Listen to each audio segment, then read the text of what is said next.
to you organisers, I don't have any slides, so you're going to just have to focus on my ugly face for the next 3 minutes or so. So maybe I'll keep it shorter. So I think Paul's made quite a convincing case for lower copper consumption going forward. And I think our bearish argument is even more compelling when we switch to the supply side. And I would characterise the current state of the global copper market akin to what we had in the 1995-2000 period. We had a surge in global mine supply, compounded annual growth rates of about 5% for each of those years from 1995 to 2000. And similarly, in the 2013-16 period, we got a CAGR of around 5%, in fact, just over.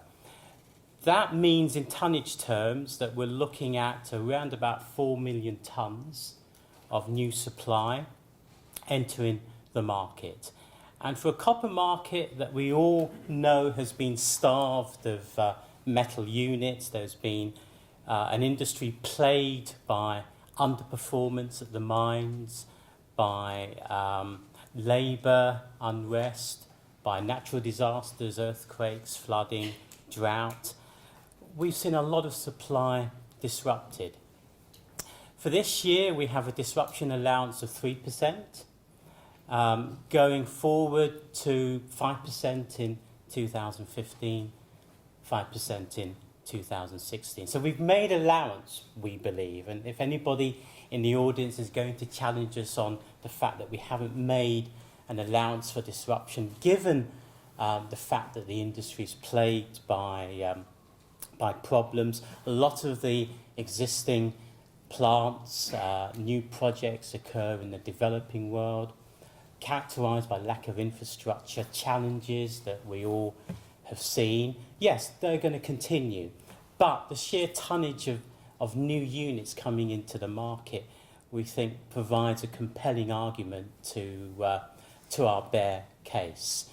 Yes, we can believe in a cyclical oversupply for the copper market, and perhaps beyond 2016 we move from being bears to high conviction bulls, because let's face it, the lower that the price goes in the next few months, the famine that we will have will lead to the feast in prices that we think are coming when the next bull market gets going beyond 2016. But our bearish case is rest on weakening demand allied with this surge in new supply, and even allowing for a reasonable amount of outages, allowing perhaps for some upside surprises on Chinese copper consumption, taking high level of disruption,